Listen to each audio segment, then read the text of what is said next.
First and 10. Ball's placed on the 19. He's got the tools to really be Rickman and Graber on the stop for Mount Pleasant. He runs with some First power, and 10, West Burlington, Notre Dame. He can break tackles, but he also has breakaway speed. And he gets that second level. He's tough to catch and bring down. First down and 10 now. He's going to throw. He completes the pass over to Vandenberg's pass complete. Jenkins. To Jenkins. The 6', 175-pound junior. I haven't heard his name called a lot this year. I'm looking at the receiving yardage, and he's not even listed as having that must be his first catch of the year. On the tackle.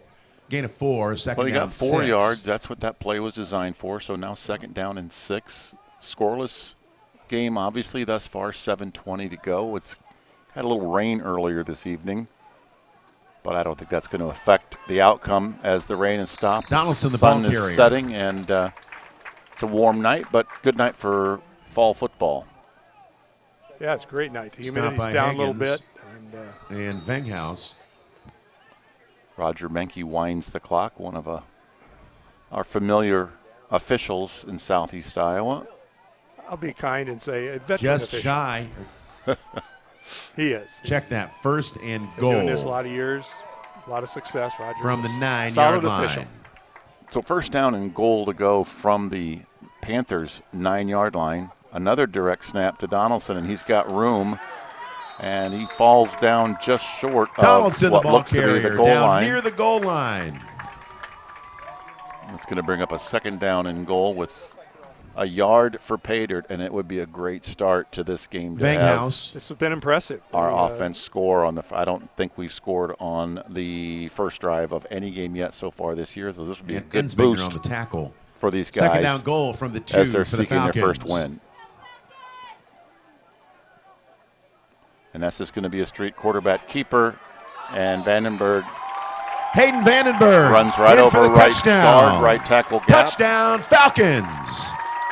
That's about as straightforward of an offense as you could put together. They just snap it to one of the three, usually Vandenberg or Donaldson, and run straight ahead. Apparently that offensive line is moving some people out of the way. And Taylor Lundgren in for the and PAT. Lundgren is going for the PAT. Chaprez with the hold, and the kick is no Kick good. sails wide left. That makes your score Falcons 6. We'll take a quick Panthers, nothing. break. With your score, West Burlington, Notre Dame Falcons 6, Mount Pleasant 0.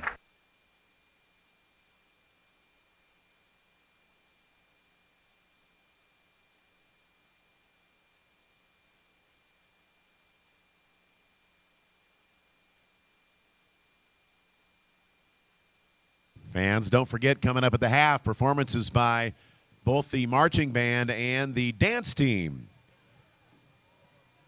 So make a pit stop at the concession stand and check out your marching Falcons and the Falcon dance team. That's coming up at the half.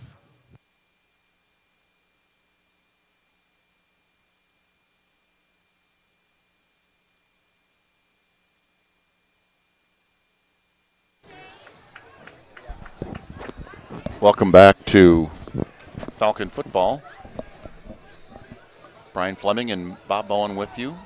Bill Nelson Field on a beautiful Friday night. Lundgren set to kick it away for the Falcons. Turner and Higgins deep to receive. Scoreboard shows a for the early Panthers. lead, which we haven't experienced yet this season. 6-0 in favor of the good guys in green. A short kick to the 20-yard line. Williams carries it out to about the 37, 38-yard line. We'll bring up first down now for over the 35 or Mount Pleasant. First and 10 Falcons. well, the Falcons couldn't have scripted a better start to this. They had a 3-and-out defensive series, helped with Ball's placed a bad snap on the 40-yard line. First and 10 Mount Pleasant. And then a sack. And then, of course, they benefited from the good field position and then took it right down the field, just the way you would like to see it. Bob, I was just counting numbers during the pregame, and Mount Pleasant is a 4A school. We are a 3A school. We are I guess you'd call it a low Peyton 3A Higgins, school. the ball carrier. Yeah, according to enrollment, that's true. Jenkins on the tackle. So we've got our work cut out 25 for us yards in in the regards carry. to That's the good for Mount Pleasant. size First down. of the opponent. First in and 10 regards to Panthers enrollment. on the Falcons' And you 35. would think that a larger school would have more athletes to choose from, as we are a little low on numbers, but we're not short on heart and determination, that's for sure. The start of the game would indicate that, Brian. And there's a Higgins, the ball run carrier. up the middle. That's Peyton Higgins, 5'10", Stopped by sophomore, Birch. 155-pounder. And Jones. Clock is running. Ball's 5 on the minutes and 29-yard 21 line. seconds remain in the first. Gain of 6. Haugens Sets is up second Higgins, down I and guess it would 4. be pronounced, is their leading rusher for the year. He comes in with 186 yards total for the season as rushing yards on just 23 carries. So he averages 8.1 per carry. Coleman was going to hand off to Penalty markers Higgins, on the field. but we've got a Offsides on the encroachment. Falcons. What's the difference between That encroachment should be and offsides? Enough for a first down. Is there? There is no such thing in high school football. Federation, there is no offside. Fans, if Oh, your friends so or that was family encroachment, I was couldn't right. make it For to a tonight's change. game, you can check out the The Falcon same cast signal as the on the West you're Burlington dating yourself, Brian, Independent when you- School District website. when they Join tap Brian, two shoulders Pee Wee against their Fleming, and waist. Bob Bowen for the call. That's on the West Burlington website, That- streaming live right now. First and down 10, Mount 10 Pleasant. for Mount Pleasant after the penalty on the Falcons. And there's the give to Higgins, the ball Higgins. carrier, dropped for a loss by nice Hayden stop Vandenberg. by Vandenberg, our quarterback. We were just talking about his physicality, and he's not afraid to stick his nose in Loss there. of and he one showed sets up there. second He's, down, 11. made a quick stop to cause a loss on the play. He may have as much value, if not more, as a linebacker on defense. I remember that from last year. He uses, as you said, he's physical and appears to read the plays well. Bad snap from center, a little high for Coleman hit the Coleman. backfield and he's going to lose by Birch. another couple No. of and yards. a flock of Falcons. That's 3rd and 13. Again, if you talk about the script, Bob. 2-yard loss clock on that is moving. play. We've Third got the down, lead, 13. and we have had a 3-and-out, and hopefully here's another 3-and-out despite the penalty. 3rd and 13 for Mount Pleasant. It's going to probably force Coleman to put the ball up. We'll see. You would think so. We'll see how. You don't see many quarterbacks these days in college or high school going under center. They're all in that pro-style offense, shotgun formation, or the pistol. He is throwing it, and he does find a man. It's complete to number 17, Coleman's pass complete Jura Turner, 6 to foot, Gerhard Turner. That's good for a 185-pounder. Panther first down. little back shoulder throw. I assume that was on purpose because he was able Carson to Chaprez on the turn touchdown and saving tackle. I'm going to say that First and goal on the 6-yard line. from a height standpoint, he certainly had the advantage over Chaprez. Probably had a good 5 or 6 inches. I and would agree. Looks a little bit like a tight end out there. So unfortunately for our Falcons, 1st and 10, and there's the give, and there's the touchdown. That was, I believe, number 18, Higgins Peyton in for Higgins. the Panther touchdown. The sophomore scores, and that ties the ball game now with just under 3 minutes to play at 6, pending the point after attempt. Well, certainly that series, Higgins showed us why he is listed as their leading rusher, averaging 8.1 per carry coming in, and he had several really nice runs during that drive. Owen Van Sickle is your kicker. He puts it up and through the uprights. That makes the score Kick now is up and good, making your 7 score. to 6 in Falcons favor 6, of Mount Mount Pleasant Pleasant. We'll take 7. a quick break and come back for the kickoff.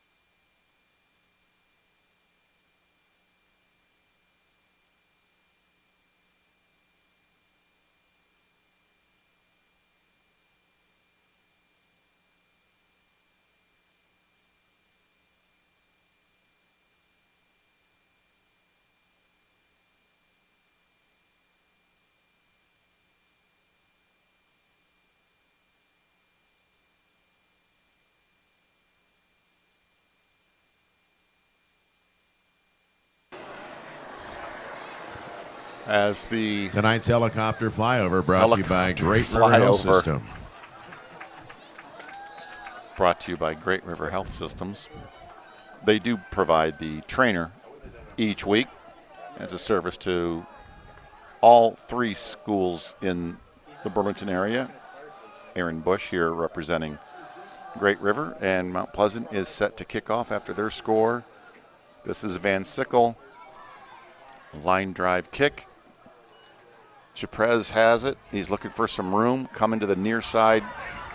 He's got some speed, and he's finally brought down Carson by Chaprez up number near midfield. 33, Takes Bryce the kick Wilson. back 24 yards for the Falcons.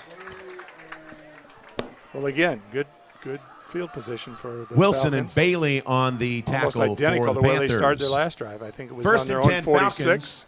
46-47, yeah. this First time. down now and 10. Ball's on the 47-yard Let's see if they line. can duplicate that first possession. I would guess we're going to see a lot more of Travian Donaldson with a sprinkling of Hayden Vandenberg. A sprinkling. I like that. We had some sprinkles earlier tonight, We but did. I don't believe there was much accumulation. There's the give, as you just described, to Donaldson. Donaldson off left tackle. Gained a few. Looks That's like about 3. what that play Higgins. is designed for. Yep, that's Dylan Higgins. Second And down now and 5. Joshua Mueller You know, on the the stop old, for the Panthers.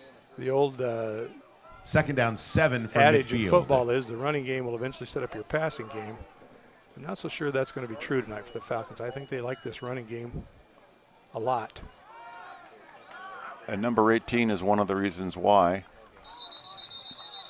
Travian didn't get much on that as Donaldson he came falls around forward the for right about a side. half a yard. Tried the edge instead of the middle that time. Venghaus led the charge for the Panthers.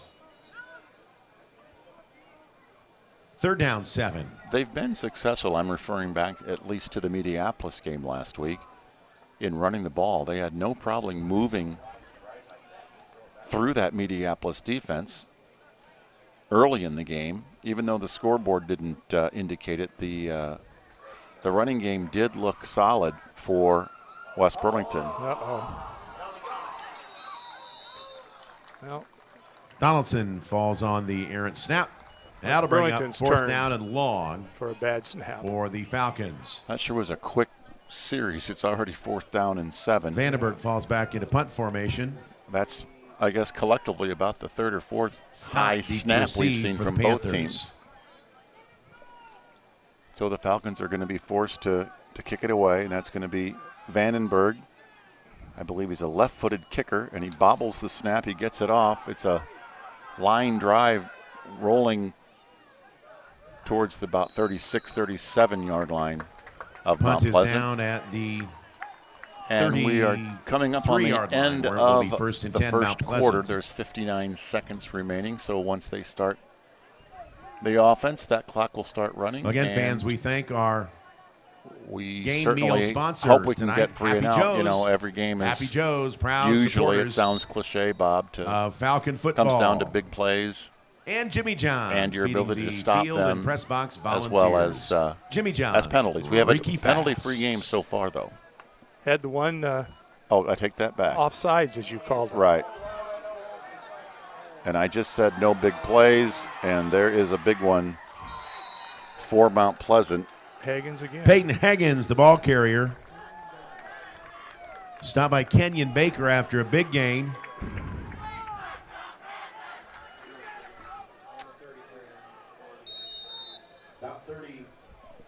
I believe he's going to be a handful for the Falcons. That was a gain of A about lot. 20. Probably a little more than that. I believe we have our technical difficulties sorted out, so hopefully that wasn't too much of a distraction, and we can get back to Falcon football. And that was Higgins with the run and Twilley with the stop. Twilley had a really good game against Minneapolis. He scored our only touchdown, but he also was all over the field on defense as well as offense. So he's a real bright spot for that Falcon offense and defense. So we'll take a quick break, and we'll be back to start the second quarter with the Falcons trailing Mount Pleasant 7-6.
Welcome back to West Burlington Notre Dame Falcon football. Brian Fleming and Bob Bowen giving you the highlights and the action from Bill Nelson Field. 7-6 is your score, and I was just talking to you off the air, Bob. You've been around minor league baseball for a long time. Can you, I know this is not baseball tonight, we're calling a football game, but just kind of curious what's happened since the Bees have gone in a different direction in regards to their affiliation. And you've been driving around the league. What do you see out there? Well, certainly the Bees are no longer affiliated with a major league team. They are independent, and of course it's a college wood and bat league. And but I stayed with the Midwest League. I'm a bus driver for the Quad Cities River Bandits, so I didn't really see many of the Bees games this year. But I think they were pretty well received. There's some different kinds of players, but you know, it's still baseball, and I think the Burlington fans you know, picked up on it and supported them pretty well, and I think I can see that growing in the future. I know that the Quad City owner is big on promoting events with the Ferris wheel and everything else he's got going. I know our crowd is a little slight tonight as compared to the last home game, but as you said, 0-3 is difficult sometimes for people to get out here and fight the elements, but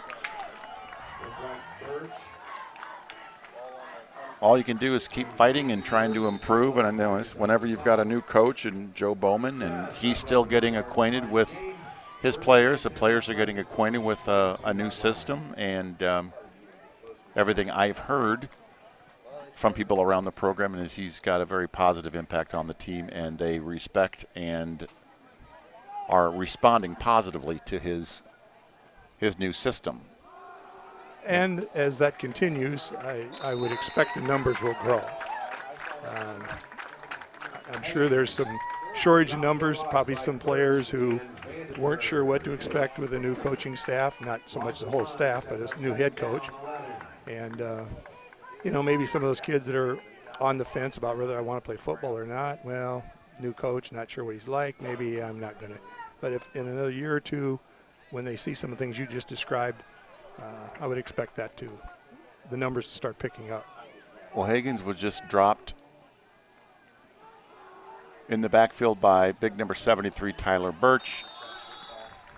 And that loss led to a 2nd and 11.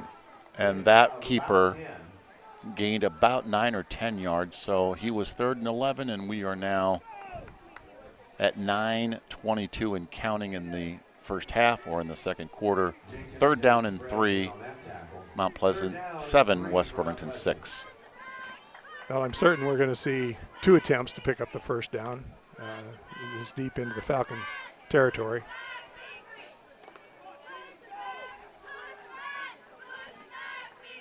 Quarterback keeper, and he stumbles over his own shoelaces and falls forward. He might have gained a yard. I would say probably no gain. You're right. He fell forward and brings up a 4th down and 3, and the coaching staff for the Panthers are going to have a decision to make here. I don't know much about their kicking game, but it looks like they're going to go ahead and go for the first down. I see no T. So big play here for both teams, obviously. This is a big momentum shifting play for both sides of the line of scrimmage. He's going to try to throw. He does. It's caught by number 17. And that's Turner, who caught that pass down to the other end of the field earlier in the first quarter. And that's going to bring up first down and goal, Mount Pleasant. Yep, big play. Good execution on that. They didn't need a lot of yards. They picked up the necessary yards for the first down and then a few more. He didn't need a lot of protection or a lot of time to throw. Once he got the ball in his hands, his release was quick and his receiver was open, and goal accomplished, first down and goal. And we've got a whistle and we've got a timeout called by the Falcons. I believe it's actually called by the Panthers, but I was just checking to make sure you're paying attention, Bob. We'll come right back and double check who called that timeout right after this.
And we're back with you live after the timeout. First down and goal from the 4 for Mount Pleasant in that stack formation.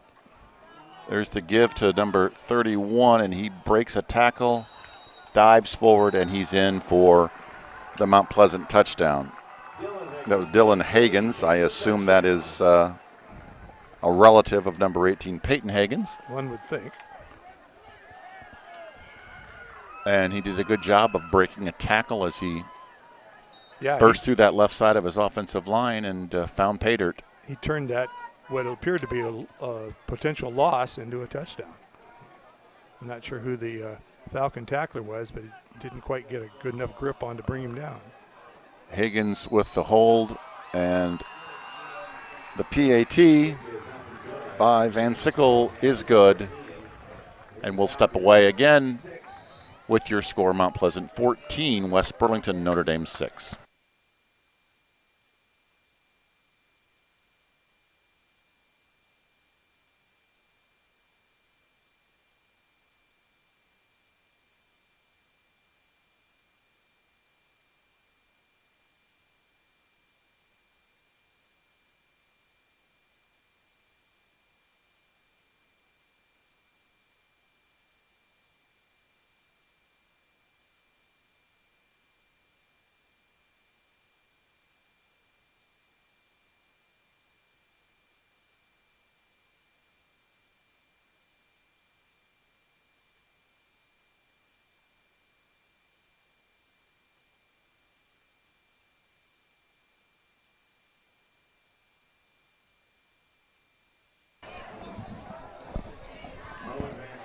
Welcome back to Bill Nelson Field, Friday Night Football,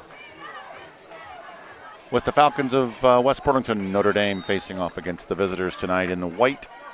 They are the Mount Pleasant Panthers, and they lead with 7:48 remaining in the second quarter, 14-6. Be a good time for a big play by our special teams. There's Van Sickle's kick.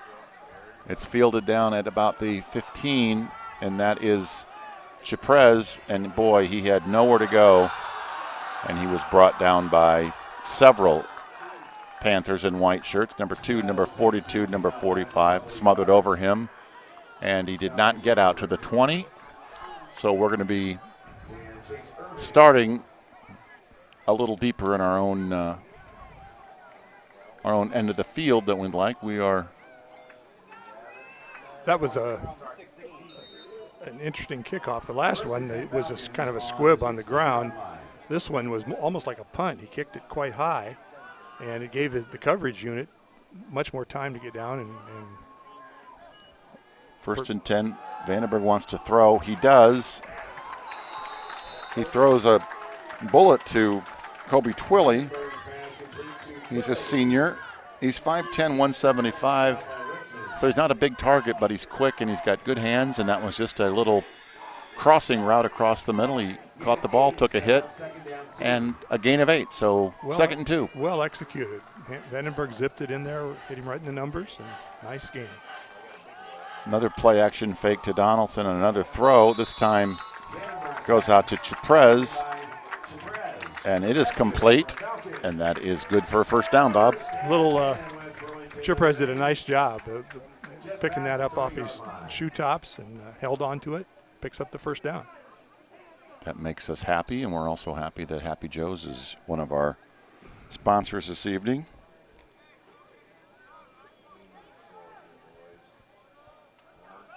Out of that familiar pistol formation, Donaldson flanks Vandenberg to the left. Hayden looks for some room. He's still fighting for yardage. Makes a nice gain. Yeah, that's mixing the offense a little bit. 2 passes and a nice run. 8 yards on that? Referees are blowing their whistle, and they have a conversation. Roger Menke in the white hat. I'm not sure what's going on. Oh, it must be a lightning warning. Wow, I didn't see it. I didn't either.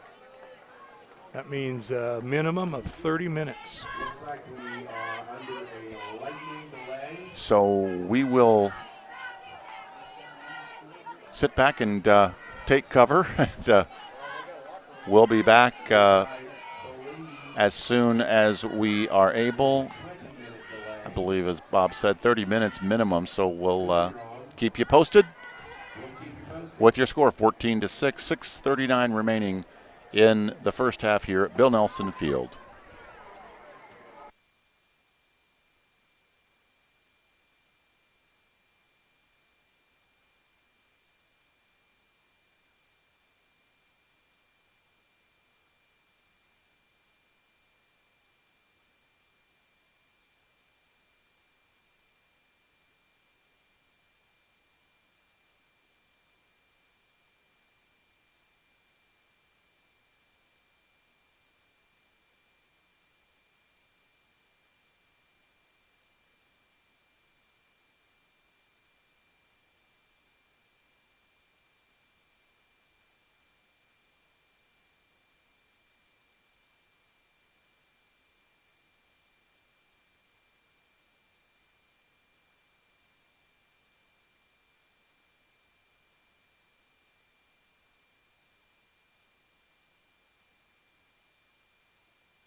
second down and 1. West Burlington, Notre Dame from. Welcome back to Bill Nelson Field. Mother Nature and some lightning slowed down the progress of the game. And after a brief 30-minute intermission, we are back. Second down now and 1 for the Falcons. And that was a direct snap.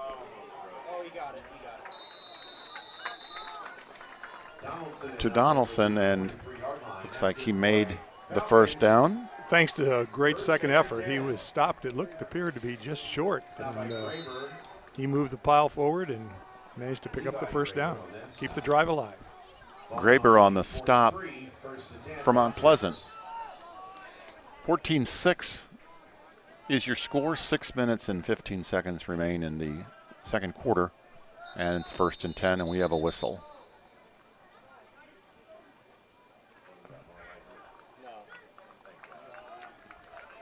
Somebody moved. I'm guessing it might have been an offensive lineman, but I didn't see it. I have a feeling it was the whiteout on this side, right in front of the line judge over here. He's the one that I think indicated the infraction. I never did see the yellow flag. Yeah, they never threw a flag, did they? Vandenberg's looking for a jackpot, and he found one. That's Kobe Twilley. Twilley got just behind that defensive back, and it was a great throw. Good touch. You cannot throw a pass any better than that. Led him perfectly, hit him in stride, and had just a step on the defender, and Twilley took it in for the score. Big boost for the Falcons. After falling behind by a touchdown, they now get themselves right back into this. The crowd is chanting, Kobe, Kobe, Kobe. So 14-12 after that touchdown pass from Vandenberg to Twilley, and Falcons are going to go for 2. Oh, they tried to fool the defense with a little play action, threw it to Twilley, just kind of standing in the end zone by himself, but it bounced off a defender's hand, and he was not able to bring it in. So still, it's a big play. 6 more points on the board for the good guys. 14-12 is your score. And we talked about turnovers and big plays, and that was certainly a big play for West Burlington. Well, for anybody that was wondering how the Falcons would deal with the 30-minute delay, I think that question was answered quite rapidly. Maybe we should hope for another lightning delay. Well, lightning never strikes twice, though, right? Not in the same place, supposedly. No, it did strike twice. Once in the sky and once here on the field. Exactly. That was a lightning strike. I believe it was a 62-yard hookup. Very well thrown pass. And he had plenty of time back there in the pocket to set up and throw. The offensive line deserved credit as well. To allow his receiver to get that deep, he had to have some time. Oh, and he fumbles the kickoff and kind of falls down. Yeah, he had secured the kick. It wasn't a muff. He had run 2 or 3 steps with it, and I don't know if he's trying to change hands, maybe to carry it on the opposite side of his body, but all of a sudden the ball just popped out. Another moment of good fortune for the Falcons. That certainly took away any opportunity for a long return. We'll see if the Falcons can mount a defensive stop here. They haven't been able to the last 2 possessions. Need to get that defensive intensity back. Another high snap to Higgins. Pass falls incomplete. Intended for Brockett. I'm sorry, Higgins, Dylan Higgins. They both wear the same jersey number. 2nd down and 10.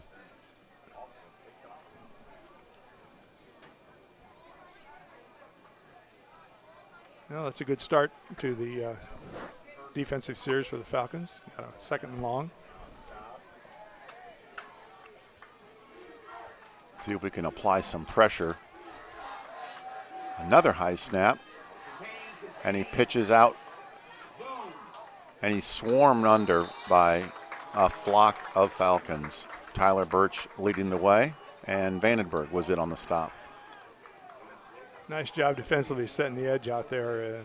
The play was designed to go wide, and made him turn it back into the tooth of the defense and picked up what, a couple maybe? 3rd down and 8. Clock is running, 5 minutes and 9 seconds remain. Plenty of time to get the Falcons back in scoring position if they can hold on this 3rd and 8 and force a punt. And, oh boy, was that close. And Dylan Kipp, we haven't heard his name much tonight. He was all over the place 2 weeks ago, and he almost got his hands on that ball and picked it off, but he knocked it down, and he causes Mount Pleasant to kick the ball away. Back to Chaprez, who stands at the midfield stripe. See if we can get a little bingo here on a return. Van Sickle gets a good kick away. Wow. Tight spiral, and ball was on the 21. It sails down to about the 28. So a big boot. Huge. Huge. That gets them out of a hole. He did his job, and Chaprez did his. He stayed away, let the ball settle on its own, and we have 1st down and 10 now. Yeah, I think, I'm guessing the scouting report did not indicate that kind of a punt coming. That was 50-plus yards, most of it in the air. I'll tell you what was impressive. Last week I went up and mentioned I watched the Minneapolis game. They've got a punter and place kicker who is, from what I've heard, is in the top 5 in the country in both punting and really kicking. Yeah, he's very impressive. Just like this run is by Donaldson, and I think he is injured after he fell to the ground. He's holding his, looks like his knee, his left knee, and he is in pain. And while Aaron Bush from Great River and the trainers check out the injury, we will step away and give you an update when we return.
Falcons on the 46-yard line. Donaldson is helped off the field by coaches and the training staff, and they're going to examine that left knee. Looks like Lance Steinhoff, the sophomore, came in to take his place, as did Kenyon Baker. Yeah, it looks a little scary. He certainly put no weight on that as they helped him to the sideline. Irving and Rickman on the coverage. You know, you hate to speculate, and you hope that maybe it's just more concern on his part. But I guess we'll just have to wait and let the keep our medical people determine. Eyes open and give you updates as best we can with our medical expertise up here in the booth.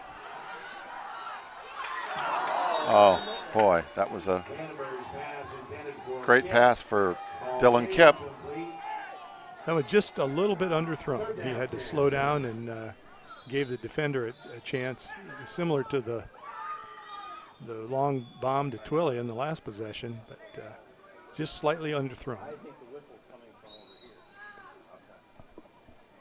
So that incomplete pass brings up a 3rd down and 10.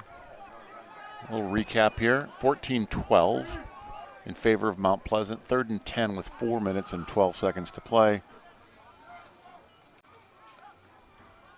And Vandenberg fakes it. He's going to keep it. He's going to go around the right side. And he's not going to get the first down. It'll be interesting to see what Coach Bowman decides to do here. They've 4th and what, about long 2 or long 1, I should say. 4th and 2. I think they're going to go for it. I would have guessed they would.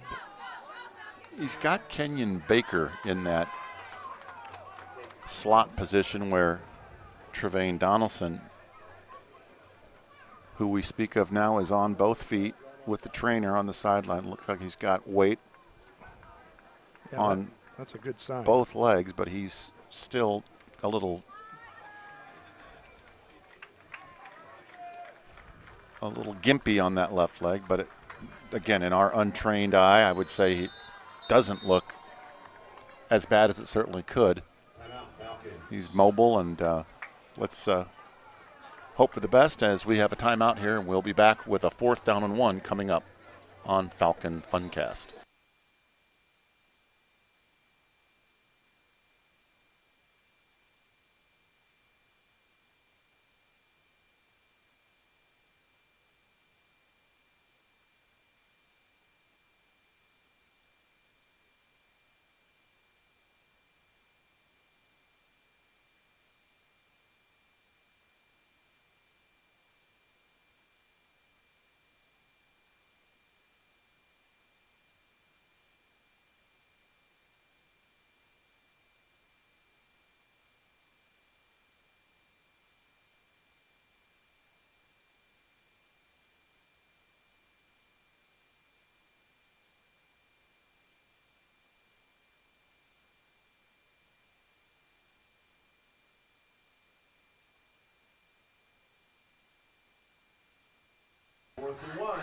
Okay, we are back live, 4th down and 1 for the Falcons.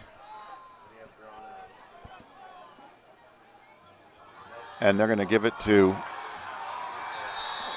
Hayden, and he is going to get stopped. And there were about 4 white shirts on him before he had a chance to even look up. I would guess that the Mount Pleasant coaching staff said, let's key on number 16. They've got a backup running back who isn't even listed as a running back in the program. According to my statistical information, didn't have a carry yet this year. So probably they thought Vandenberg's if anybody's going to run with it, it'll most likely be Vandenberg. And they were ready for it. Well, Trevane is walking around on the bench area. Birch sticks his big body in there and slows the progression of the run, and Birch got a little banged up. He's going to get replaced, take a little breather. It's not hot like we mentioned earlier, Bob, but it is a little humid and a little muggy out there, so yeah. I'm sure these players are feeling the effects of that.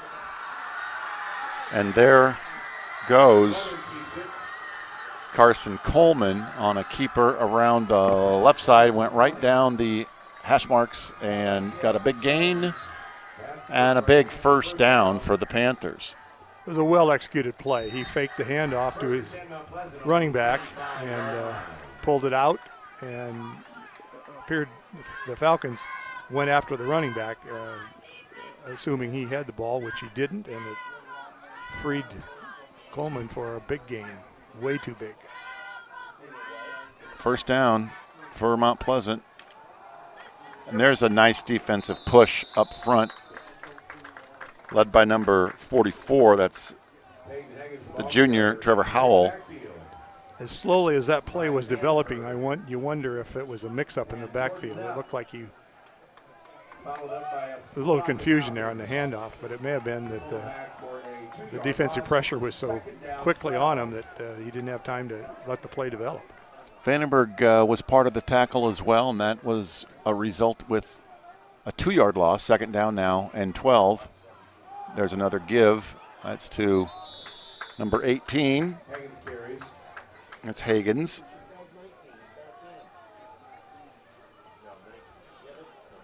It's kind of hard to read their numbers from. I'm not sure if that was Stroud or Hagens, 18 or 19.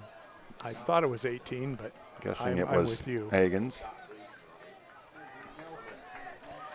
Third down now and 10 with a minute and change remaining in the first half.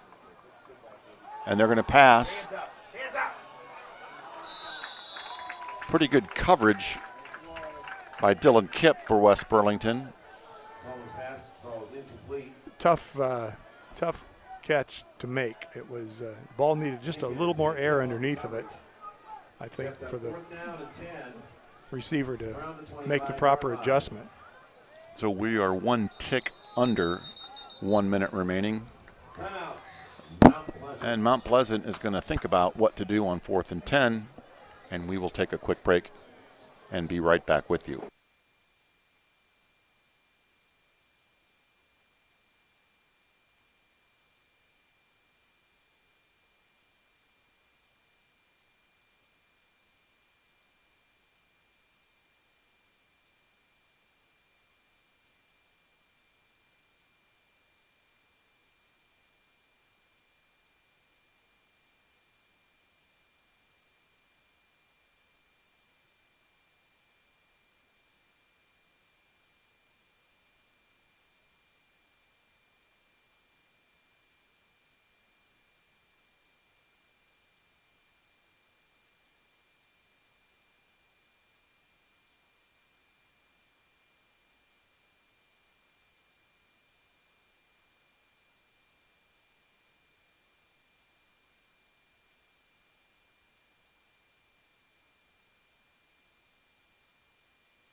All right, we are back after the timeout.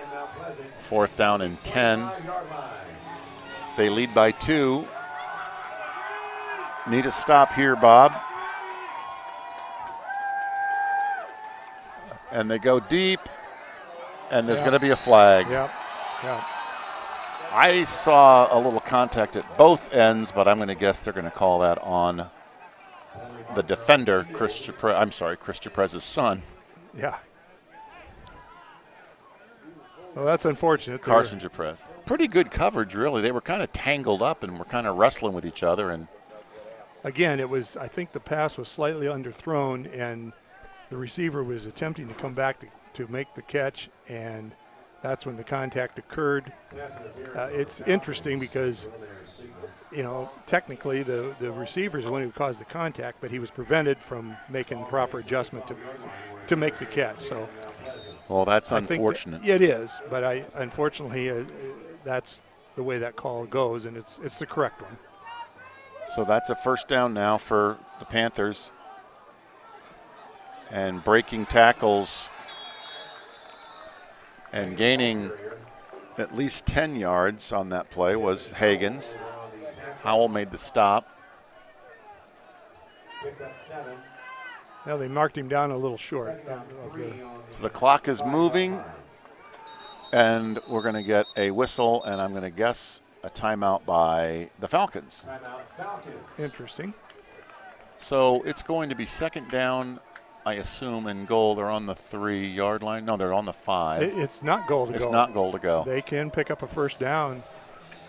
Looks like about the 2 would be the line to gain. They've got 1 timeout left. So does West Burlington. 29 seconds left.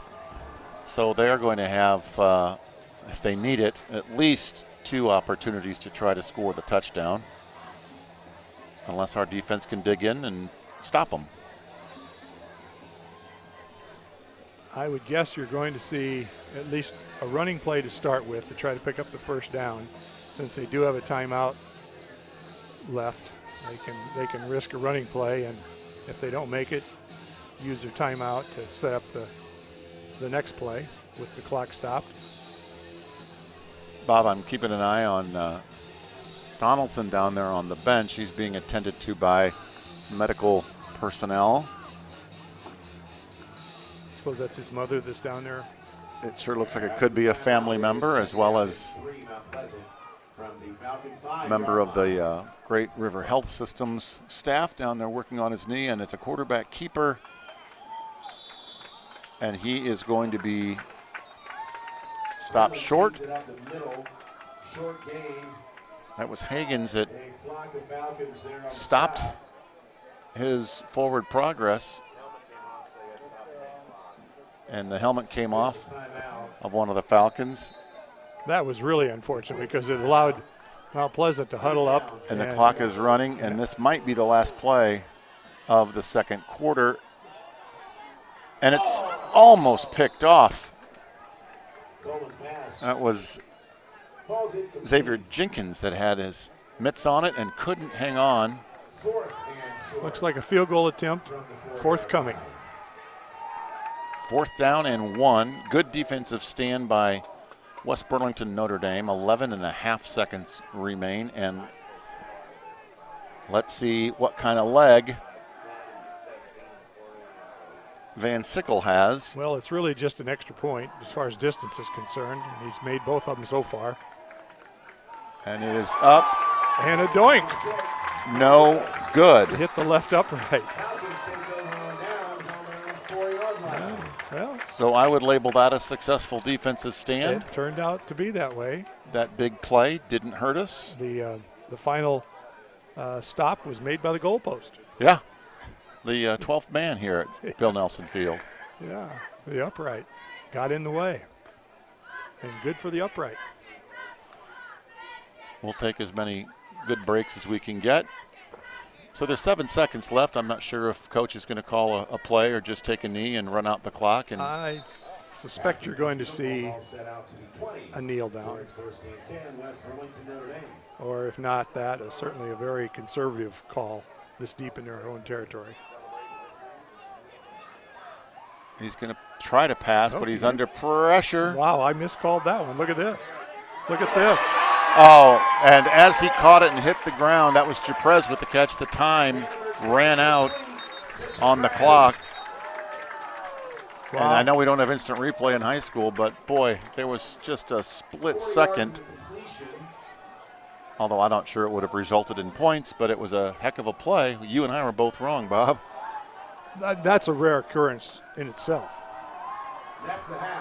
And that is the end of the first half. We'll take a break and come back with your score. Mount Pleasant 14, West Burlington 12.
Welcome back to Bill Nelson Field in West Burlington, Iowa.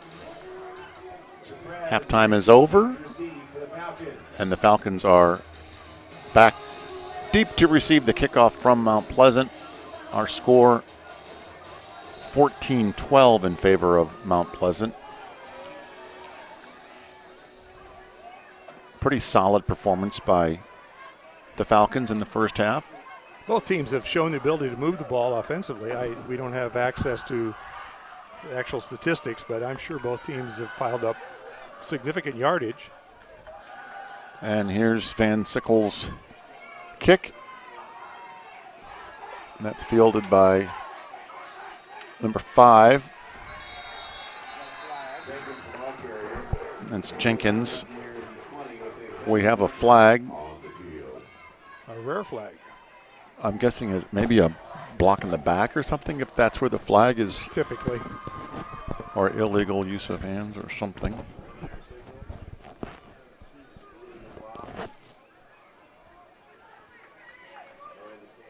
It's a hold.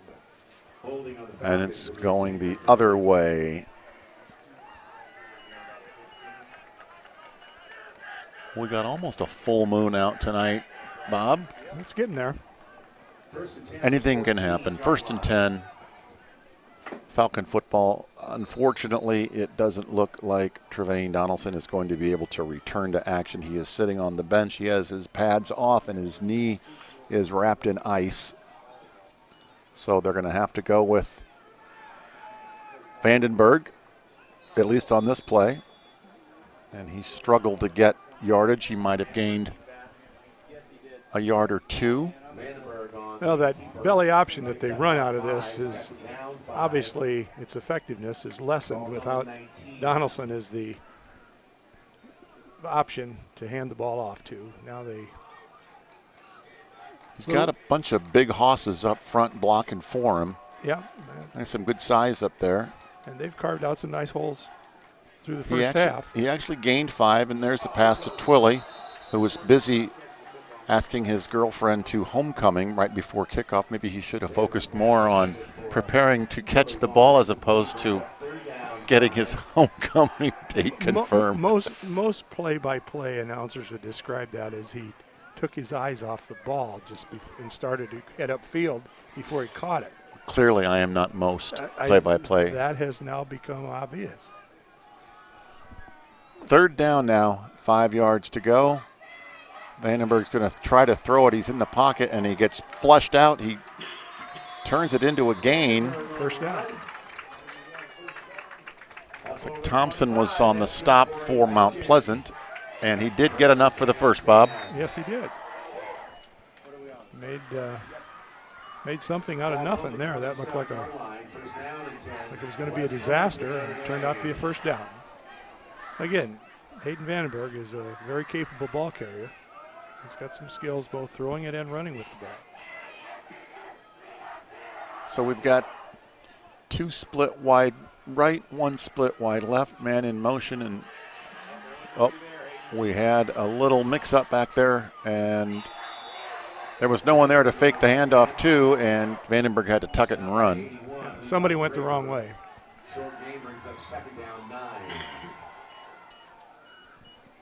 So the result is a gain of only 1 on the miscue. 10 minutes and 15 seconds remain here in the third. Clock is running. Falcons trailing by 2. 2nd down and 9. Ball resting on the 28-yard line of West Burlington. Jenkins goes in motion. He's looking to throw, and he had his man, but he underthrew him. That was Chaprez that was open, but threw it down towards his shoelaces, and he couldn't make the catch. He made a great attempt at it, just couldn't quite come up with it. Looked like he would have had enough for close to anyway, the first down.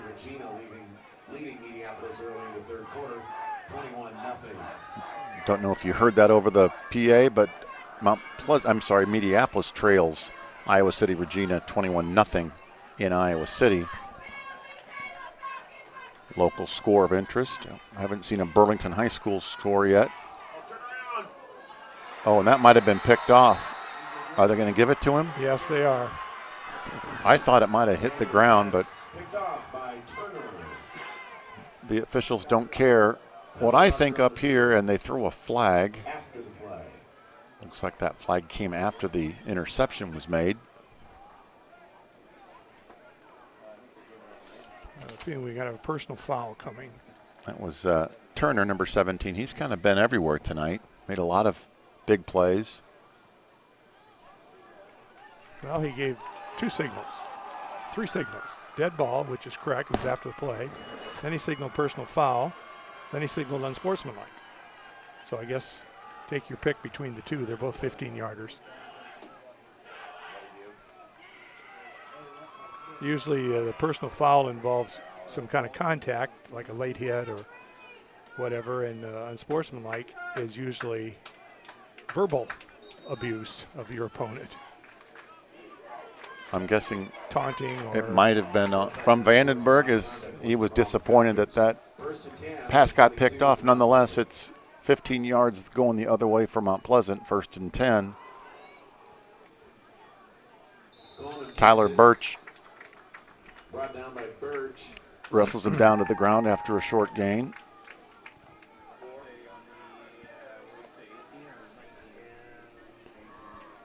Well, it's certainly not the way the West Burlington Falcons wanted to see the second half unfold, giving up the ball deep in their own territory, and now facing the possibility of going down by 2 scores. 2nd down and 6. The give to the running back Carson, and he is going to ramble over the left side of that offensive line. And it's good enough for a 1st down for the Panthers. That's good for a Mount Pleasant 1st down. 1st and 10 on the 12. Coleman's not a very big quarterback. He's only about 5'9", 5'10", but he's pretty mobile back in the pocket. Yeah, athletic kid. Good basketball player as well. And that's a keeper. He runs right up the gut, right off the butt of his center and his guard gap, and he's going to get maybe 4 or 5 yards. Yeah, look like it. It's kind of hard to tell till they move the downs marker. 5-yard gain sets up 2nd down. Now 5. it appears to be about 5. I would think size-wise the advantage up front would go to the defensive line of the Falcons. The Mount Pleasant offensive line, decent size, but by no means as big as the Falcons line, but they're pretty quick as well. And Vandenberg is pounding his fist on the ground. He had the stop maybe after a short gain, and the running back was able to slip away and get a few more extra yards. Speaking of size, they usually shuttle in Knupp and Hoovelman and Tyler Birch up front. All 3 are large humans, and I'm sure from a conditioning standpoint, a lot of them are playing both ways out there. So they shuffle in and out. And there's a fumble, but the whistle must have blown. Yeah, the wing official came in and pointed to the ground, indicating that he was down before the ball came out. Coleman, the ball carrier. That was Coleman that kind of spun down to the ground, and the ground can't cause a fumble. That's what appeared to have happened there. And it's 3rd down and 1. 3rd down and goal. From the 1-yard line. Clock winding down below the 7-minute mark. Let's see if we can get another stop here, Bob. Oh, and the Falcons appeared to be showing a blitz, and Vandenberg must have jumped over the line of scrimmage for a penalty. It's interesting. The flag came from the defensive backfield. Usually encroachment is called by one of the wing officials. And Coleman slides into the end zone for a Mount Pleasant touchdown. Pending the PAT, the score 20-12 in favor of Mount Pleasant. Well, points off of turnovers, it's a big statistic, and there's 6, maybe 7 on an errant pass thrown by Vandenberg, which resulted in a touchdown. And here's the PAT. It's up, and it is good. We'll take a break with your score, Mount Pleasant 21, Falcons 12.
To receive for the Falcons.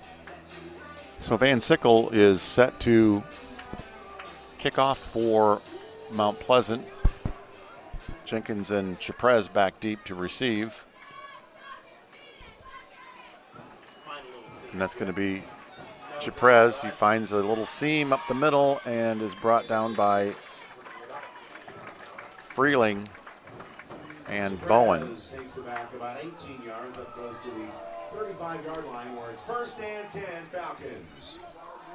Well, it's certainly not going to help matters much with Trevane on the bench with an injury. But injuries are part of the game, so let's see if we can put together a drive here and put some points on the board. Pretty important possession right here. That's, if nothing else, flip the field a little bit. Make a couple first downs. Jenkins went into motion and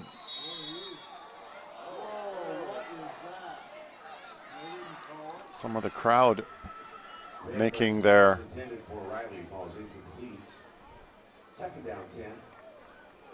feelings known. It looked like there might have been some contact there, but I don't think it would have resulted in a big gain for the Falcons. So 2nd down and 10 after the incomplete pass from Vandenberg.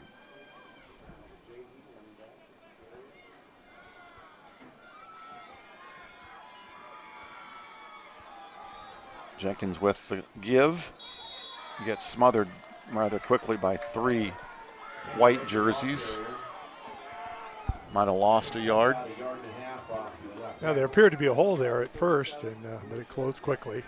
3rd long from the 37. This is a situation the Falcons did not want to find themselves in. 3rd and long and facing a 3 and out if they're unable to pick it up. 3rd and 9. And now Chaprez is on the sideline. I don't know if he's just getting a breather or if he might have been shaken up there, but nonetheless, it's 3rd down and 8. Falcons need a first. Oh boy. And that is going to result in a loss and bring up a 4th down. I'm not sure if Jenkins was going to try to maybe throw that ball once he caught it, but he didn't catch it. And the result is another punt for the Falcons. Well, that was ruled a backwards pass, so it's treated as a fumble. The backwards pass jumped on back near the 20. Therefore, it resulted in a significant loss.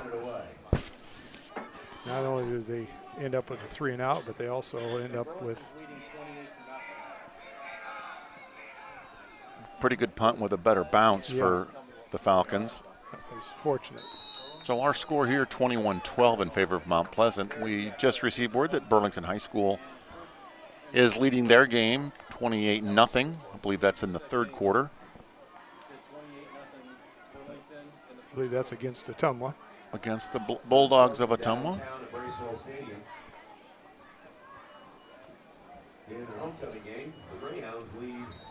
It's homecoming for the Greyhounds. Be a nice home win for them over at Bracewell tonight. Yeah, certainly would. They'll move them to 3-1 on the season. That's really a good start for the crosstown rivals. A little over with 5 minutes remain on the clock. Handoff up the middle. And that's Higgins. He's going to maybe lose a yard. See where they mark it. Tyler Birch made the stop. Twilley was in on the stop. We talked about the lack of numbers in regards to available backups for the Falcons, especially at skill positions like running back. So I'm nothing against the replacement, but those are big shoes to fill when your leading ball carrier, your leading offensive weapon is sitting on the bench. 1,400-yard rusher from the previous season. He was not experiencing those kind of numbers this year. Probably not quite as experienced offensive line to run behind as he had the last season. That was Tyler Birch and Brady Hubelman made the initial contact, and Birch is coming to the sideline to get a breather. Tyler is a heck of an athlete, heck of a football player, and he went to the Nationals in skeet shooting this year, and I believe he's going to shoot skeet at the collegiate level up at, I believe it's at Wartburg College in Waverly. Wow. So 3rd and 8. There's one that's... And it looks like the catch is made. Wow.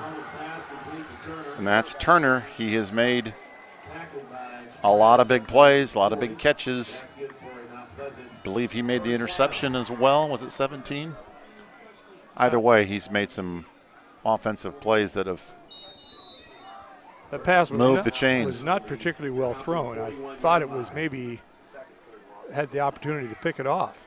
But Coleman got hit pretty hard as he was throwing. No penalty, no cheap shot, but he was a little shaken up, a little slow to get up off the deck, but he's okay. I followed the ball, and I didn't see if, what caused that.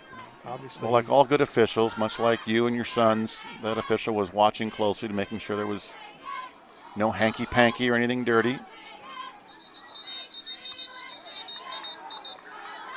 And Swilly kind of finishes off the run there. Helps up his opponent, showing some good sportsmanship. Clock still runs. Bob, 3:01 remains here in the third quarter. 21-12 is your score. Second down and 9. And the ball is on the 40-yard line of West Burlington, Notre Dame. I'd say the momentum has switched ever since that interception turnover. I would appear that momentum is moving in the direction of our visitors tonight. Their fans were chanting to our fans, "Why are you so quiet? Why so quiet?" Well, we haven't had a whole lot to cheer about here in the second half. The one side usually doesn't cheer when the other team scores touchdowns. I think that's kind of a rhetorical question, you might say. Yeah. Mount Pleasant brought a pretty good group of folks down. They've got that visiting grandstand over there on the other side of the field, fairly full. Yeah. And West Burlington's got a nice little student section down here. Yes, they do. They've been trying to cheer their schoolmates on. 3rd down and 12 after a muffled snap from center that didn't quite get off the ground. Kind of like one of your son's golf shots, Bob. This is your story, not mine. I didn't say which son, though. All I can say is sometimes genetics cannot be overcome. All right, now we're moving in the other direction. Illegal procedure is the call. Somebody moved too soon. Yep. And that's a 5-yard walk-off, making it now 3rd down and 17.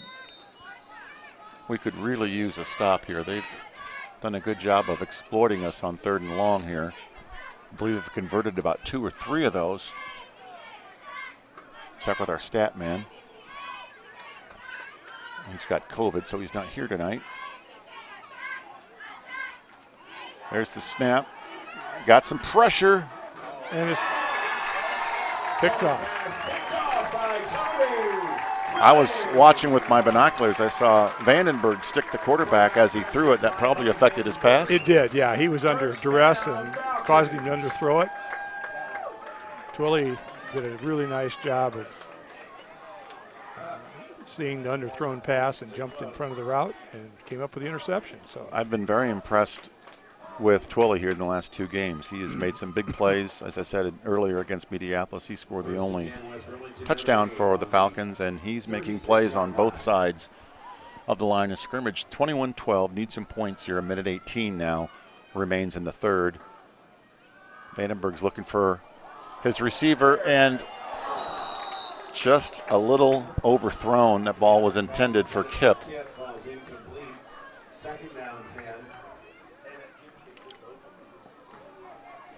yeah, I certainly think it's fair to say that the Falcons have gone to the passing game, obviously with Donaldson, their key running back, on the sideline.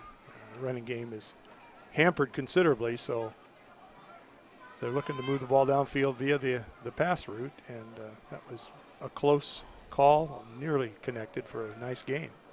They got 3 split wide left, 1 to the near side, and Jenkins is going the wrong way. He gets swarmed under by several defenders. I misidentified him. That was Baker with the carry. And we're going to run out of time here in the 3rd quarter. The clock is moving, and it's a gain of 3. I thought he might have lost a yard or 2, but he did gain 3, so 3rd and 7. We'll probably get one more playoff here before the whistle blows, ending the 3rd quarter. And it looks like he's going to pass. Vandenberg is, ooh. That was a pretty vicious hit. He kind of took him down like a rodeo clown. That was Dawson, 275-pounder, wrestled him to the ground. And Vandenberg was attempting to step up in the pocket, and boy, it took about 7 steps. And he met the defensive player. I don't even think he saw him. Well, let's take a quick break. We'll get started with your 4th quarter action with your score 21-12 in favor of the Panthers.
Back to live action here at West Burlington High School with the Falcons trailing 21-12.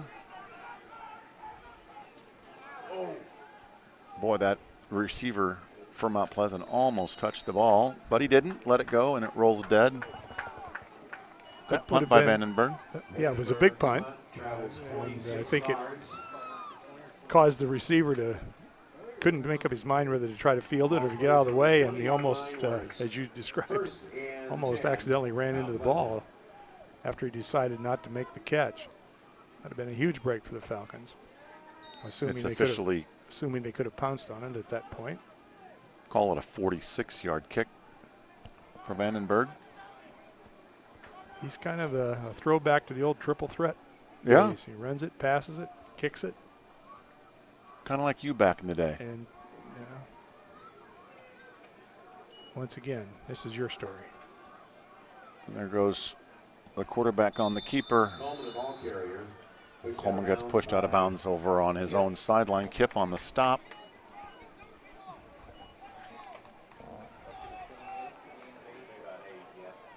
Ball's now on about the 28-yard line, so it's 2nd down and 2.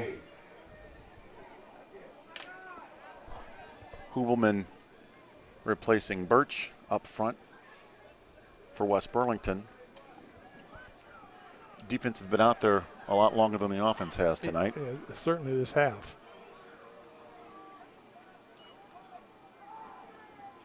Nice pursuit by 44. That's Howell. He shed his blocker, got into the backfield, and grabbed him by the ankles and wouldn't let go. So no gain, 3rd down 2.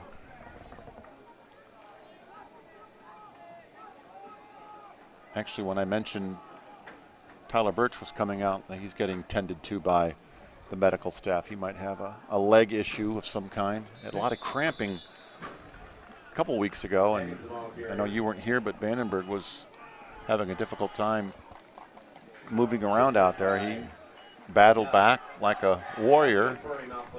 Yeah, that was a warm night, as I recall. A lot of cramping, and he had a lot of issues, but he kept fighting and stayed in there. And so 1st and 10 for Mount Pleasant. I wish we had an official stat up here to see how many times they've attempted a pass. It hasn't been very many. Well, I think they're pretty content right now to grind this out and eat some clock and protect their lead and get out of here with their first win of the season, the Panthers. Riley back there as well. Howell again was active in the backfield, making the stop. So they've got a negative yardage situation. This is a chance for West Burlington to maybe get them off the field offensively, get the ball back. 2nd down, 11.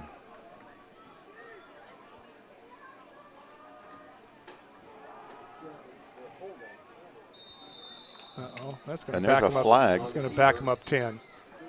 Short gain, penalty marker on the field. Stopped by Westerbeck and Howell. Holding is the call from Roger Menke. Going to decline it. Holding on Mount Pleasant. Going to take the, No, they are walking it off. I thought he signaled. March it back 10 yards, repeat 2nd down. Yeah, I would have thought they would have taken the 10 yards at that point, although they would have had third and long. But Was it not too long ago? Was holding 15-yard penalty, or has it always been 10 yards? It's been 10 for many, many years. Maybe when you played it might have been 15, but that was, 3 decades ago, 4 decades? Something like that. Yeah, I think there was a time when it was a 15-yard penalty, but that's been a long, long time. So that brings up a 2nd down and 20. Another quarterback keeper, and he lost his balance as he was trying to shift his position and falls down. The PA announcer just said he was tackled by the turf monster. He's a pretty good player, that turf monster. Some nights. You hate to see that player lead the team in tackles. An occasional one is all right. So 3rd down and 15. We're just at the 9-minute mark. remaining in the game. So the Falcons are going to have to act fast to get back in this one. Uh-oh, a little delay screen pass. Nice stop by Jenkins, number 5. I think they're just short of the first down. Pass complete to Higgins. I would think Mount Pleasant would punt it away and give West Burlington a fairly long field, but be an interesting call. 4th and 1 or 4th and 2. Clock still moving. They're going to take their time. I don't think they're going to punt it. They're calling the play. And I was reading about a coach. I think he's a small college coach that refuses to punt. Yeah, I think he's punted like 5 times in like 20 years. I've read about that too. Yeah, it's interesting. The Panthers are trying to go for it, or they're going to try to pull the Falcons off sides, and that's not going to work, I don't think. It almost did. Yeah, now they're going to punt it. Okay. I thought Vandenberg was going to fall victim maybe, but after the timeout, we'll come right back with your score, 21-12 in favor of Mount Pleasant.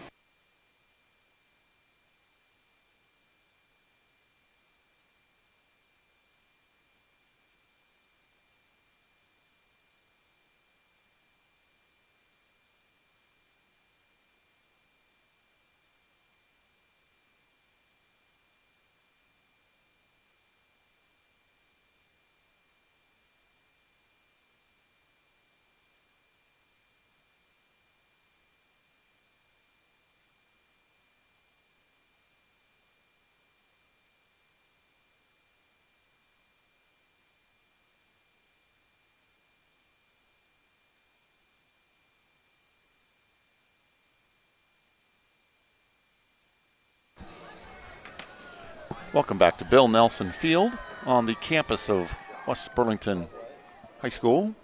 Bob Bowen and Brian Fleming bringing you tonight's action. We wish we had the same kind of action here that they're having down at Bracewell. We just got word that Greyhound running back Bryant Williams, who's been near the top of the rushing charts in the state so far this year, is having his way with the Bulldogs.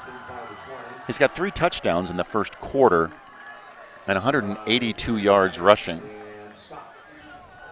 So congrats to him for a big game, and let's hope the Greyhounds hang on and win across the street. We're going to try to win one here with 7:49 left, and we're trailing by 9. Well, it's certainly not out of reach, but it's I'd say this possession it's pretty imperative that they get some points here, preferably 7.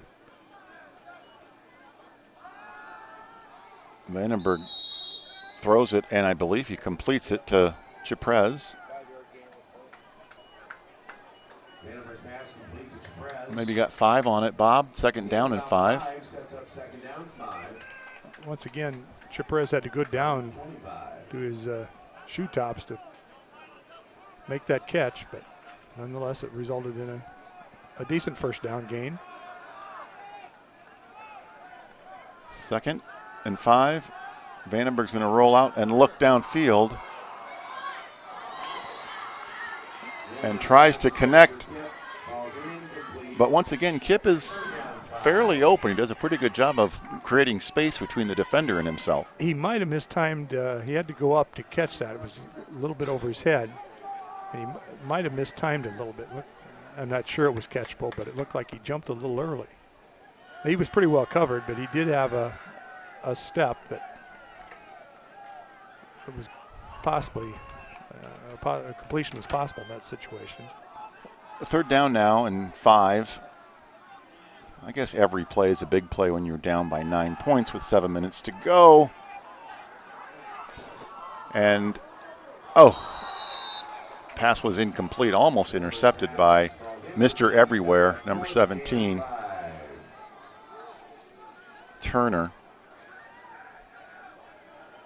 That was not one of Vandenberg's better passes. He was trying to make something. He was flushed out of the pocket, and pass wasn't real well thrown, and it was kind of thrown into coverage, but luckily it did not result in interception.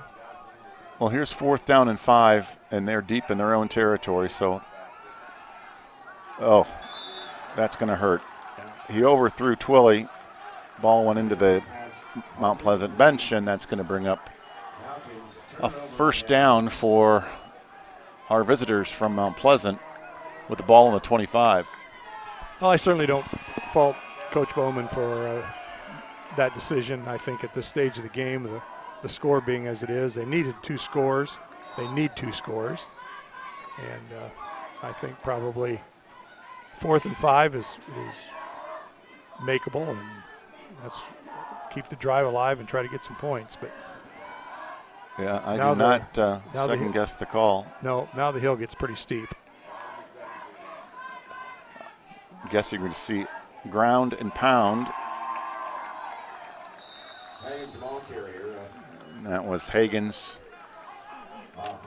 The clock is certainly on the side of the Mount Pleasant Panthers at this point. There's 6 minutes and 44 seconds. The clock is running. I'm not sure. We've got, let's see, 3 timeouts left. I'm not sure how soon Coach Bowman's going to start utilizing those, but the clock is our enemy tonight, at least with 6:27 left to go and chasing a 9-point deficit. He got 8 yards there. We've got 2nd down now and 2 for the Panthers. Almost a mini wishbone formation in that run-pass option kind of formation. And there's the give right around left end. 2 flags thrown, each of the wing officials. Apparently they saw the same thing. I'm not sure what. It was not a pre-snap foul. They let the play go. So he threw his flag at this end of the field. Is it up to him then illegal procedure, probably an illegal formation. Okay. Yeah, I'm sure that's what it was. That's an unforced error. Yeah. That helps a little bit. Did you happen to watch any of the Thursday night NFL game? Did you see the end? It was wild. What an unbelievable finish. Boy, yeah. You feel bad for that kicker when he missed it, and you feel maybe worse for the guy that jumped off sides for the Giants. Well, how about the dropped touchdown pass for the Giants? Right. Yeah, there were lots of blame to go around on that one. Yeah. 2nd down, 7. Bowman gets dragged down by Jenkins and Chaprez. Kip was in there as well.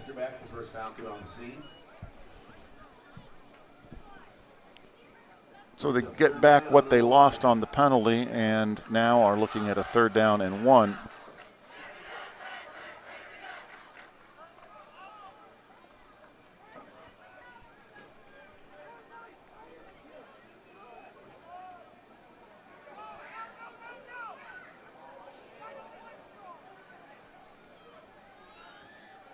Crowd has gotten a little quiet here in the waning moments of the game, and they're taking their time. They were in no hurry to snap the ball. Oh my goodness. Vandenberg crashed through and tackled both the quarterback and the running back like a grizzly bear, just came out of nowhere. If you looked up a blitz in the football dictionary, that would be the picture you would see. Untouched, almost beat the ball back to the. Yeah, that was a heck of a play. Great anticipation, great timing. Yeah. Probably a little frustration there too. He had a heck of a jump on the ball, and that results in 4th down, and they're going to probably go for it, I'm guessing. I would guess, yeah. We just eclipsed the 4-minute mark. So just under 4 minutes to go. And the Panthers call a timeout. Timeout called by Mount Pleasant. Take a quick break and we'll be back for the final 3 minutes and 49 seconds right here on the Falcon Football Funcast.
Well, after that timeout, Mount Pleasant has decided to attempt a field goal.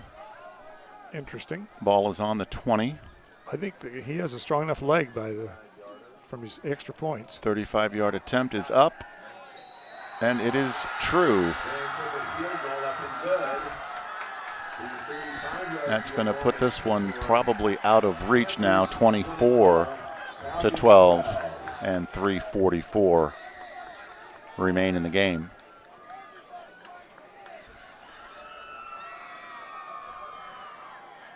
Well, it was a 2-score game before, and it technically still is.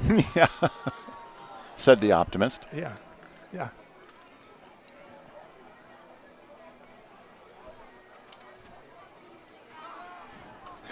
So I'm assuming homecoming for the Falcons is next week? I'm not sure, but that would, be the 2 weeks. 2 weeks? Yeah, they're not home. I think they're on the road next week. Check your local listings for times places. and places. I don't have a schedule in front of us here.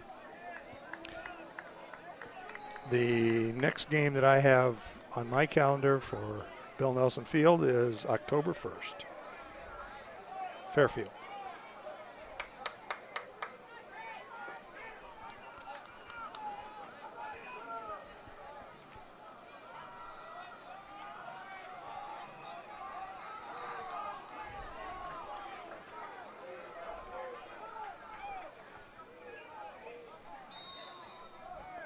So with 3 minutes and 44 seconds left, Japrez and Jenkins are awaiting the kick from the Panthers.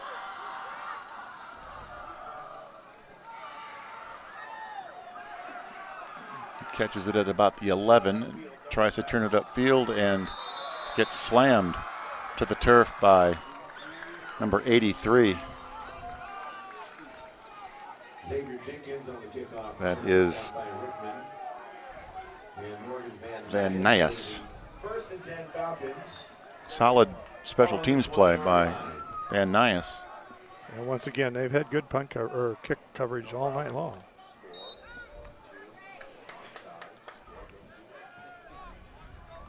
First and 10, Falcons. Vandenberg's going to look to throw.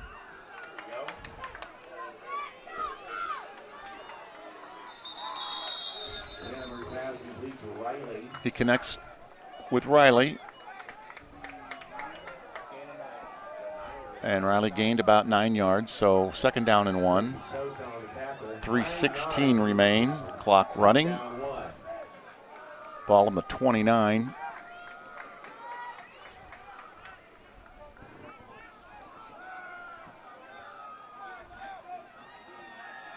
A little play action, and that ball was nearly picked off by number 2. That's Richmond. Had he caught that, he would have had nothing but green grass and opportunities ahead of him, Bob. Yeah, that was a dangerous throw at that point. Third down 1. Got to get a first to keep a little pump fake. And that pass is complete.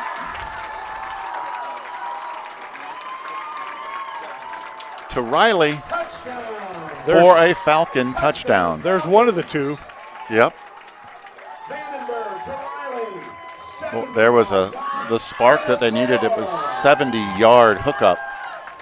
Vandenberg to Riley. And once again, Vandenberg showing his quarterback skills. He used the shoulder shrug, as you described, and kind of froze the defenders a little bit, and then hit Riley in stride.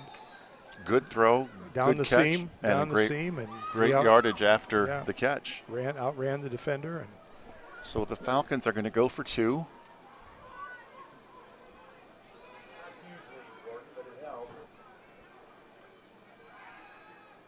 Vandenberg is looking for anybody, and he just kind of shovel passes it to Chiprez for the 2-point conversion. I'm guessing that was not a designed shovel pass, but it kind of a Tim Tebow look. Yeah.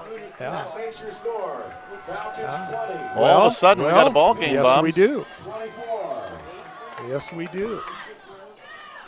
Give credit to Vandenberg for his quick thinking and creativity on the 2-point conversion, as well as the pump fake pass touchdown to Riley for 70 yards, and 2:48 remain, and it's a 4-point Mount Pleasant lead. And now the crowd making some noise. Suddenly they're not so quiet. They're alive again.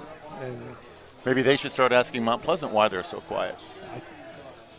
I think the West Burlington fans are intelligent enough to know why. They don't have to ask that question. Well, there's been some legendary educators that roamed the halls of this school back in the day. There have been. I'm thinking of Rita Crafton. Of what? You thought I was talking about you? No. Oh, no, okay. Never crossed my mind.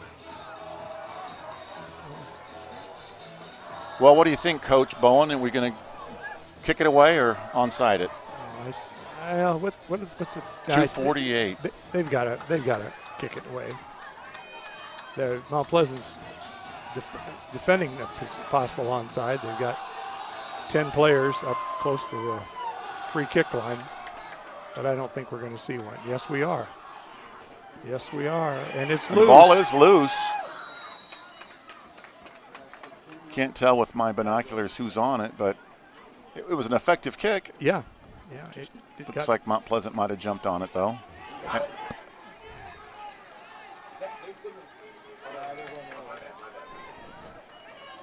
Well, I guess either way, they're going to need a 3 and out. So you either get to 3 and out here or maybe another 20, 30 yards downfield. Yeah. Line of scrimmage is the 45. 2:45 remain to play. Do I see one timeout remaining for West Burlington? No, that's one for the I'm bad sorry. guys. You're right. 3 for You're the right. good They guys. got 3. I'm sorry. Yeah, looking at the scoreboard incorrectly. So they do have some timeouts to use to preserve some time. There's a keeper by the quarterback. He's There's the first hit one. hard by Vandenberg. Gets up a little gingerly, but he's okay. Twilley also in on that stop. Helped out by a flock of Falcons on the tackle. Good first down defensive stop. So they lose a yard, and Coach Bowman calls for a timeout. That was the third. We have 2 left. And this is a big, sound repetitive here, but this is going to be obviously a big series of plays if they can force a 3 and out. I'm refraining from a Mr. Obvious comment. Okay, thank you.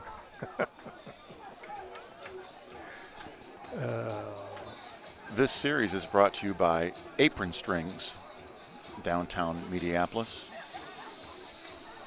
One of our listeners' favorite restaurants. Good to know. Wonder if he and his significant other are listening. Well, maybe one of the two.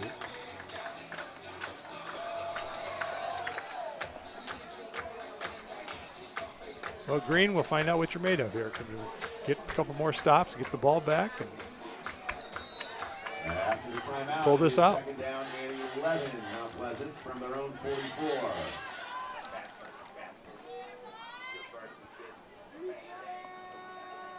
There's the give. Nice surge by the right side of that defensive line.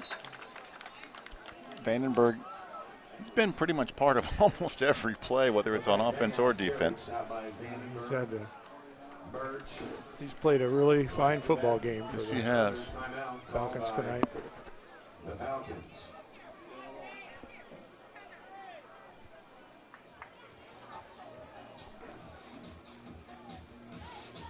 Let's step away just for a minute.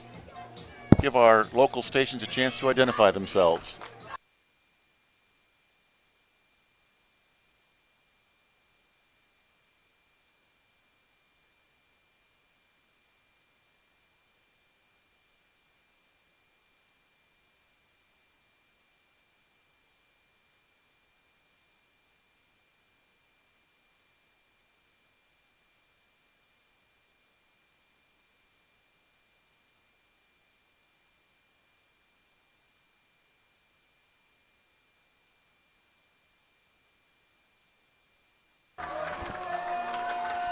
a fired up Bill Nelson field, this would be almost a must-have to stop them on 3rd and 10 and get the ball back with enough time to go down and try to score. A field goal will do no good for the Falcons. They're going to have to try to score a touchdown. But before we get that cart ahead of the horse, let's see if we can stop them here on 3rd and 10.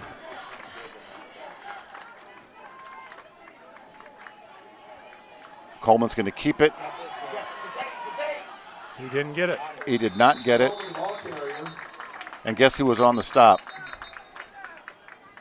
Vandenberg. And it looks like he might have got banged up making that tackle on his ribs. Yeah, it's a holding. But great pursuit.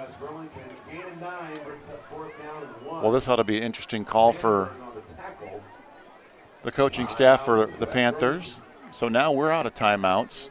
I'm done predicting what the play call is going to be. I've been wrong the last 2 or 3 times. So, well, let's put it to you this way: if you were if you were the head coach of Mount Pleasant, what would you do on 4th and 1 with a 4-point lead?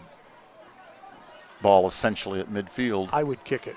I think I would too. I would make West Burlington use as much of the field as possible. I wouldn't risk turning it over to them near midfield, but. And Falcons have no timeouts left. And no timeouts, exactly. So that would be a 70, 80-yard drive, maybe even longer if you get a good kickoff. Okay. Falcons are sending a man deep to prepare for what would be a punting situation, but we'll see. You might be considering, if you're the Mount Pleasant coaching staff, the quick strike ability of West Burlington. They've shown that tonight with two big pass plays for touchdowns. So you might think the length of the field maybe isn't they are not punting it unless they're going to try to draw them off again. That's the first time they've given the ball to number 31. Looks like they're going to give him a favorable spot. That is his first carry of the night. I was just going to say, Bob, he's been back there for virtually every offensive snap, and he's basically just a blocking back. Yep. They've kind of fumbled the ball during the exchange. He hung on, and he's down. This is close. They're going to have to measure this, I'm sure. And he is a little shaken up. This is where those zebras make the big bucks. Yeah, they're going over to grab the chains. Boy, it's going to be close. I'm going to say they got it by half the length of the football. There's some moans and groans up here in the press box, questioning the location of that spot. Stretch that chain, and boy, he's got it by like a little more than half the football. So you were right. They gave it to him. Yeah, I thought the spot was favorable. Those are always hard to. Sure they are. When you're on the field. Absolutely. It's not an exact science. You do the best you can. And so we've got 2 minutes and 15 seconds, and the clock is moving. First down 10 for the visitors. And no timeouts. And no timeouts left. So I'm going to guess we're going to be going to punch the ball out and try to force a fumble or a turnover of some kind. That's the only hope right now. Well, they've got 5 in the backfield. That's a penalty. Okay. That'll stop the clock, so that's essentially a free timeout for us. Well, that's exactly what they're calling.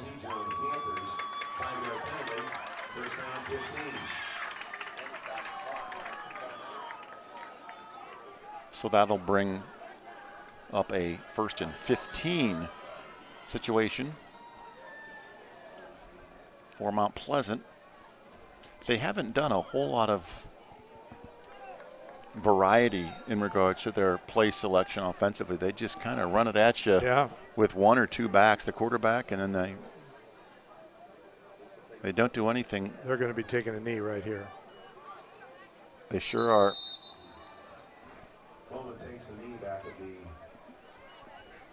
And that is going to most likely do it. Now they'll have to snap it at least one more time. Mm-hmm. We're at a minute 34 now.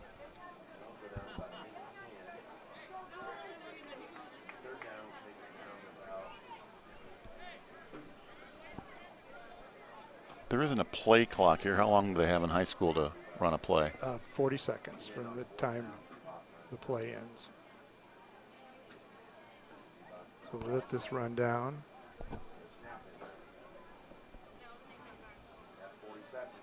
Who's keeping track of the 40 seconds? The back judge, see? Okay.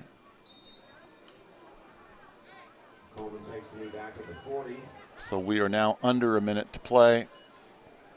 So I have to snap it with about 14 seconds.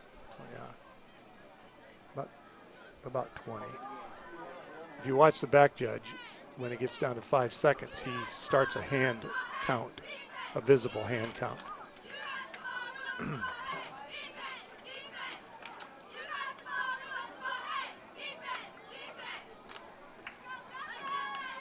They did. Now they don't. And that is going to do it for the Falcons. Boy, they sure fought hard all game long, especially in the fourth quarter, to come back with that big touchdown pass that got us to within 4. But hats off to Mount Pleasant. They played a solid game. They did what they had to do. They did. They weren't fancy by any means, or as you described, offense wasn't very creative, but it was effective for a win. No such thing as moral victories, but I'm guessing Coach Bowman will be pleased with a lot of what he saw out there. And again, you can't make excuses, but wonder what would have happened if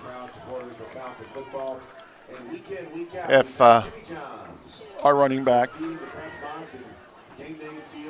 wasn't shaken up. And hey, we'll never know. Yeah, let's hope that part of the game. So let's hope that it's only a game, and maybe be back ready to go again next week. But well, Bob, it's great to have you back in the booth, and thanks to everyone out there that is listening or tuned in on the website. This has been Falcon Football with Brian Fleming and Bob Bowen.